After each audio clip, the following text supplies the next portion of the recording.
Hello everyone and welcome back. We're here in Yeshivat Chut Shel Chesed under the guidance of Rabbi Shalom Arush, and we continue Rabbi Nachman's stories. This is the last story of the main stories, the main 13 stories, and this is the story called The 7 Beggars. The 7 beggars come to the boy and the girl that were lost in the forest, and they give them bread and they take care of them, and ultimately they get married. And on each day of the Sheva Barachot, of the 7 days that they rejoice together after the marriage, each day they say, we wish this beggar can come and be with us. Because when a person's in a state of joy, they remember all the kindness that Hashem did for them. So they were contemplating and were saying, wow, look at our life. We were beggars, but there were so many people that helped us out. We were paupers. We're sitting around with no bread. All of a sudden, Hashem sent us this person. So on a time when a person is elevated and things are going good, don't forget to thank Hashem for everything that happened to you in the past. Think a second and go back to the times that Hashem saved you. And this is what this couple did. Now, on the second day after their marriage, they said, we wish the deaf beggar could come. And he came. He said, I wasn't so deaf after all, just I didn't want to hear the lackings of this world. Everyone here is crying and kvetching and complaining. Even when a person is happy, he said, people are just happy because they were lacking before and now they're happy. So that's really just not the sounds that he wants to be hearing. He said, I have a proof that I live a good life. I drink water, I eat bread, I'm happy, I'm good. And I even have the word, I have a haskama from the land of wealth. Because there was a place that had a garden, and that garden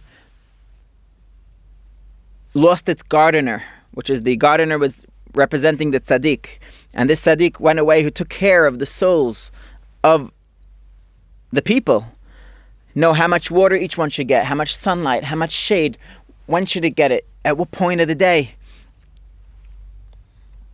And he went with this place of wealth, and he said, let's go and see if you live a good life. Let's see if you could fix this place that has the garden.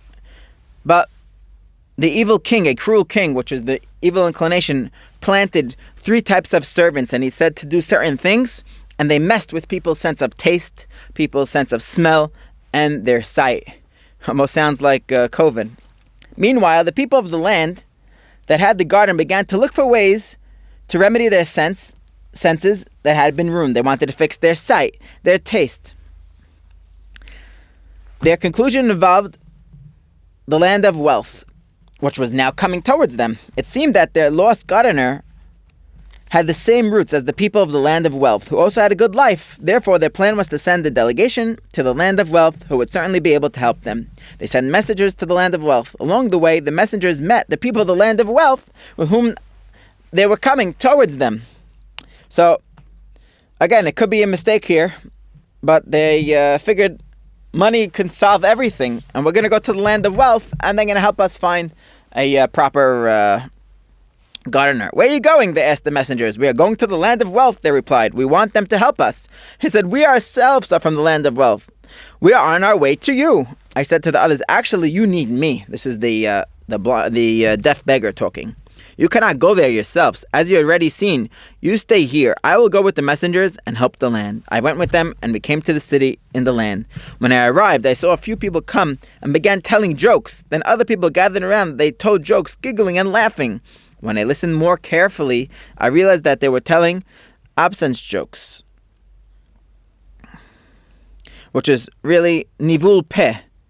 They were talking not nice. And this could be why everything tasted like a nevela, tasted like a corpse, tasted like a dead animal. One made a remark, and the other repeated in a more subtle fashion. Some would laugh, other would enjoy it. I went to another city and saw 2 people arguing about a business deal. They went to court to settle the affair, and the court ruled that one was liable and the other innocent. However, as soon as they left the court, they once again began to argue. So they came out of court. They're just lying, and there's no truth over there. They said that they did not like the decision of this court, and they went to another court. Since both of them wanted to try the case in another court, they chose another one. But after the case was tried, one of the people began arguing with someone else, and those 2 chose another court. The place was thus full of strife and argument. the people needed so many courts, and the entire city was full of courts. I observed all this and realized that there was no truth there. Today a judge might decide in one person's favor and show him special consideration. Tomorrow the other will return the favor. Everything was based on bribery with no sense of the truth. I also noticed that the people were totally immoral. Sexual immorality was so prevalent that everything seemed permissible to them. So there's no truth. Everything goes down. There's no boundaries. There's nothing going on. I said to them, this is the reason that the taste, the fragrance, and the appearance have been spoiled for you. The cruel king left with you 3 groups of servants, and they ruined the land. So now these servants began by speaking in a profane manner among themselves, and this brought profanity to the land. As a result of the profanity, the sense of taste began ruined, right? When a person talks not so good, so a person wants to know how he can improve his... He wants to speak to Hashem. If to be careful what you say. A person says, hey, I can't taste so good, or their mouth is hurting. Think about things that you did with your mouth. They also brought bribery into the land. As a result, the eyes were dimmed. Like it says, bribery blinds the eyes of the wise. Also, they brought immorality into the land. This caused the sense of smell to be ruined. Therefore, you must correct these 3 wrongs in your land. Be careful with your speech, to be careful with the with bribery, with truth, so to speak, and also with immorality. Find out who these servants are and drive them away. Get rid of the evil inclination. Find out where he's hanging out. Stay away from these people. Get them out of your circles. When you correct these 3 wrongs, then not only will you restore the taste, fragrance, and appearance, but the missing gardener will also be able to be found. Could be you just can't see him. Just thinking now, could be he's here. But because you're so blinded, you don't see the truth. The people did this and began to rid the land of these 3 wrongs. They investigated the king's agents, and when they captured them, they asked, where do you come from? When they determined that they were the cruel king's agents, they banished them. The land was thus rectified of the 3 wrongs. While this was going on, there was a sudden excitement. People began to say, there's a crazy man who is going around saying that he is the gardener. Everyone thought that he was crazy, so they threw stones at him and drove him away. But somehow, it is possible that he is the one. Maybe he's actually the gardener. The people who were trying to remedy the land went and brought him before them. I said, certainly, this is really the gardener. Therefore, I have the word of the land of wealth, that I live a good life, since I was able to rectify this land. He said that he was able to rectify the land because he himself did not lack anything. Therefore, nothing of the land would affect him.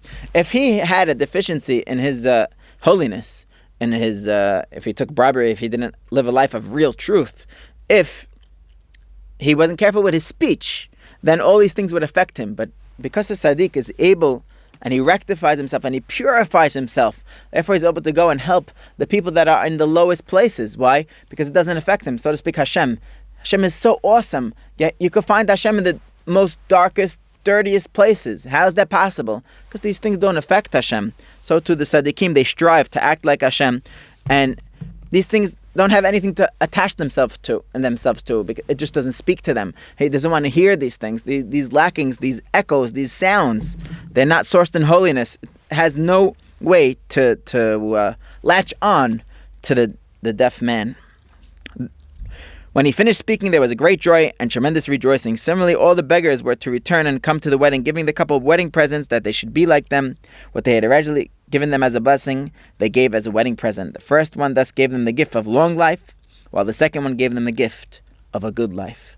So they got first the long life from the blind beggar, and now they have a good life. So they have a long life filled with awesomeness. May Hashem help us too to go in these ways, to be careful with our eyes, to be careful with what we say, to be careful and to have truth. When we rid ourselves of these things, we're able to see straight. What does it mean we can see straight? We can find the gardener, we can find the tzaddik, we can find Hashem. We can look and we can understand what Hashem is trying to teach us. May Hashem help us to go in these ways, to learn from these stories, and to, even if we can't really instill the advice right away, to know that just by listening to these stories, do wonders for us. Thank you for joining us. Please join us next time for the 3rd day of the Sheva Barachot.